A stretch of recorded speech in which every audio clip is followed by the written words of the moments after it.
ये पेशा नवासी आदिवासी इलाकों में पेशा लागू हो रहा है। ये शहरों में नहीं, केवल ग्राम पंचायतों में लागू होगा। और ग्राम पंचायतों में जो गैर आदिवासी भाई बहन रहते हैं वो भी ग्राम सभा में सम्मिलित होंगे। तो ये किसी के खिलाफ नहीं है, लेकिन ये आदिवासी बहनों और भाइयों को अधिकार संपन्न बना रहा है, ताकतवर बना रहा है। अब कैसे बना रहा है ये बताने में आज आया हूं। अच्छा, एक सवाल पूछता हूं आपसे, पूछूं? पीछे तक बोलो, पूछूं क्या? मेरी बहनों तुम भी बताओ, पूछूं क्या?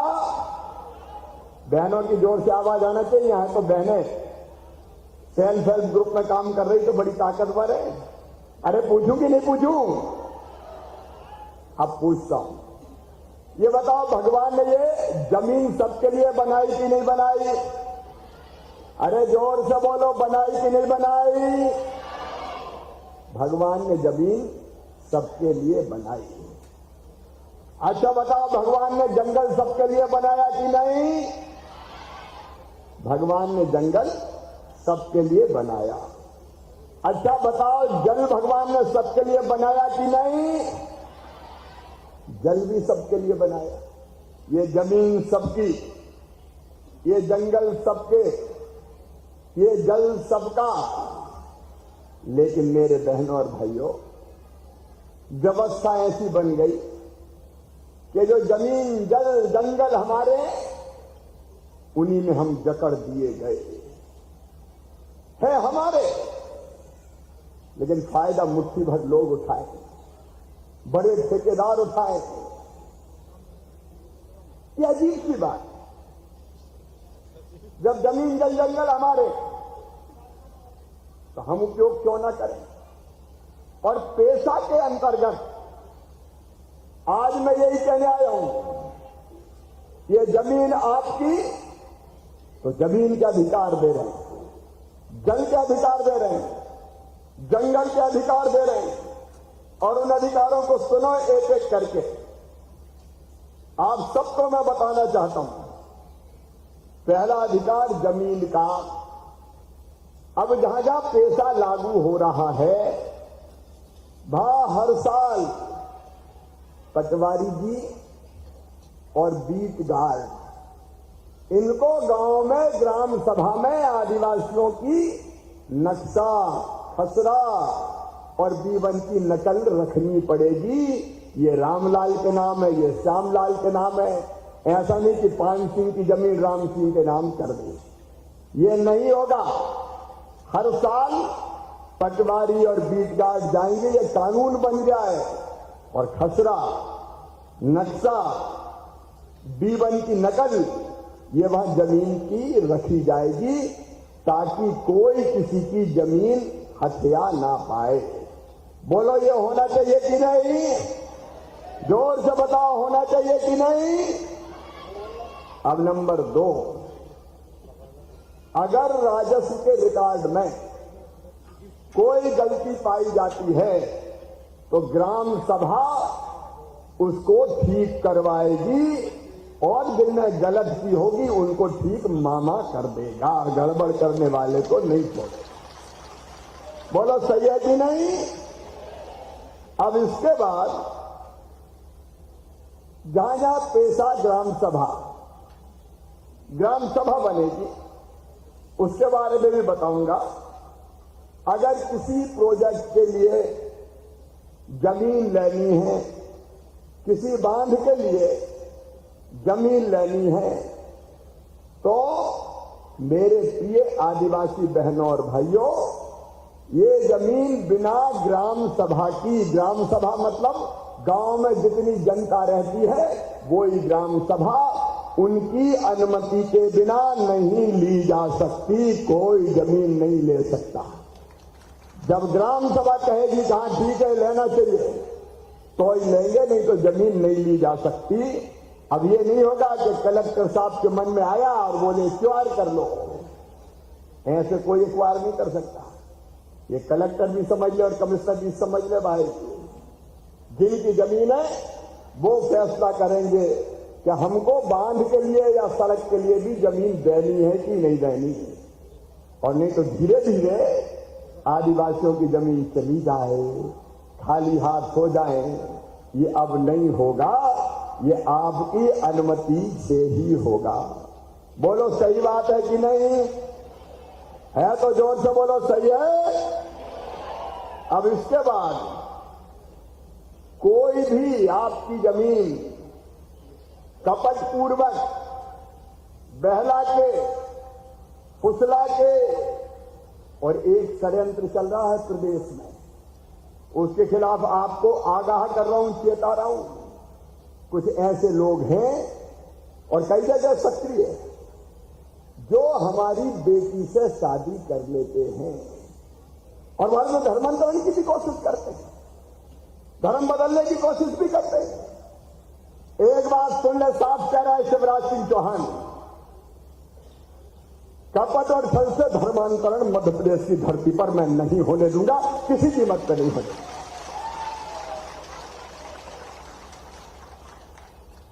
आदिवासी बेटी से शादी कर लो, जमीन खरीद लो, और फिर वो जमीन उनके बेटा बेटी के नाम आ जाए, ये कपट है।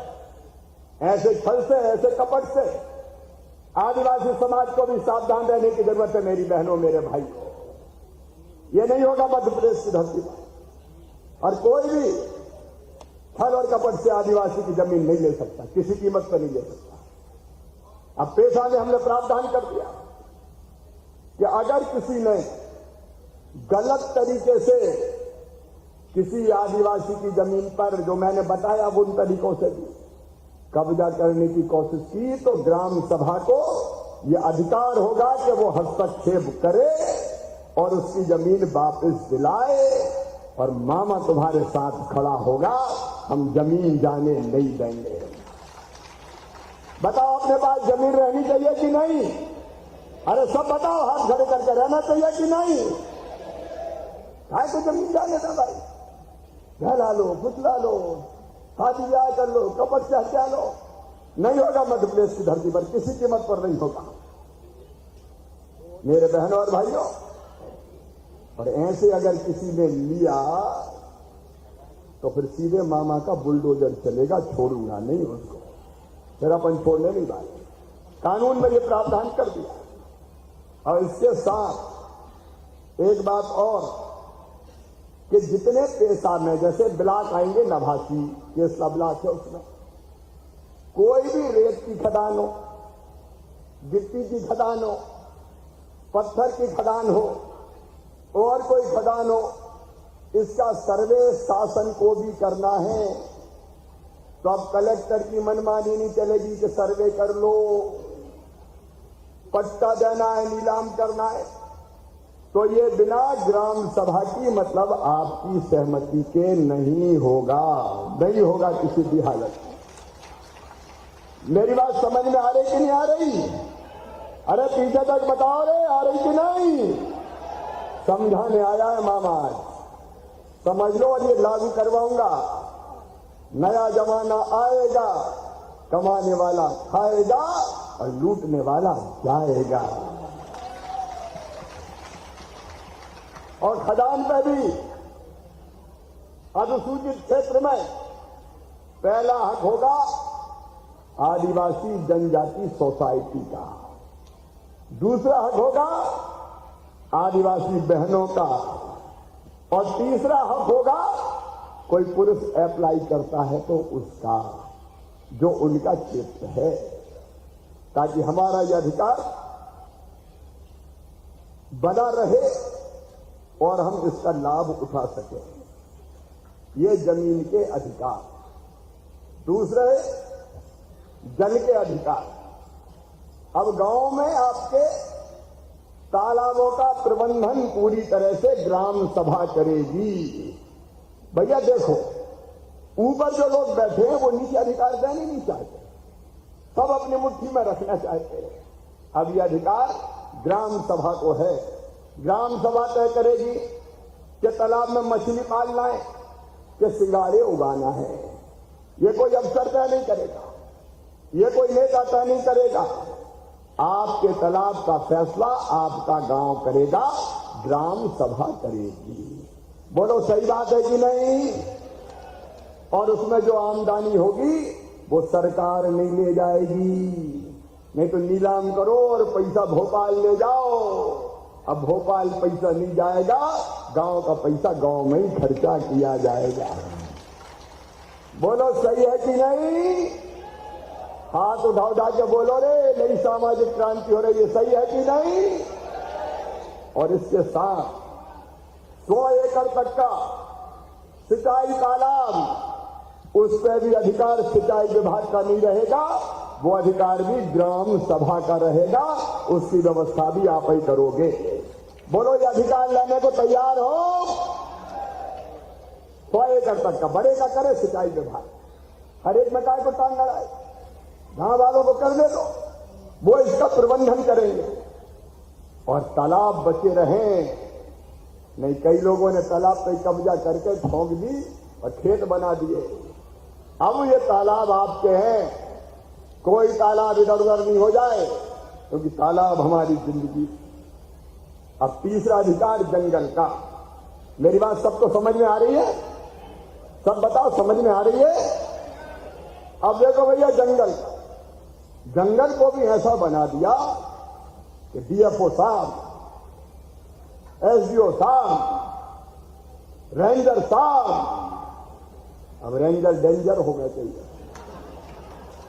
नाकेदार साहब, अब ये साहब ही तो खत्म कर दिया। ये सारे साहब, चाहे शिवराज सिंह साहब हो, जनता के सेवक हैं मेरे भाइयों, जनता के सेवक। इसके लिए व्यवस्था सरकार बनी और इसलिए जंगल में 2 तरह की चीज होती है। एक वनोपज जिसको कहते हैं, महुए का फूल, महुए की गुल्ली, अचार की चिरौंजी, लाख, गोंद, शहद, हर्रा, बहेड़ा, आंवला, कई तरह की चीज जंगल में होती है कि नहीं? अरे बताओ, होती है कि नहीं? तो अभी वनोपज संघ आ जाता है, हम देखेंगे, हम संग्रह करवाएंगे। अब भैया सुनो मेरी बहनाओं, ये जितनी वनोपज होगी, अब आपको अधिकार है, आप इसको उठाओ, गिनो और उसके बाद ग्राम सभा तय करेगी रेट, इसके रेट के इस भाव बैठेंगे। और एक ग्राम सभा नहीं, कलेक्टर भी समझ ले, पैसा अगर नहीं समझाओ भैया, आज सबको ही समझा रहा हूं। अभी ये ग्राम सभाएं बननी, ये वनोपज एक नहीं, कई पंचायत, कई ग्राम सभा भी तय कर सकती है। नहीं तो पता चला कि अचार की चिरौंजी आई और खरीद ली 4 रुपया किलो और बेच रहे 400 रुपया किलो। बाहर भैया, बीन के हम मर गए, तुम बेचो। बोलो ऐसा होना चाहिए क्या? अरे जोर से बताओ, होना चाहिए क्या? ऐसा नहीं होना चाहिए। अब आप तय करोगे प्रशासन के साथ मिलकर कि हम इस भाव बेचेंगे।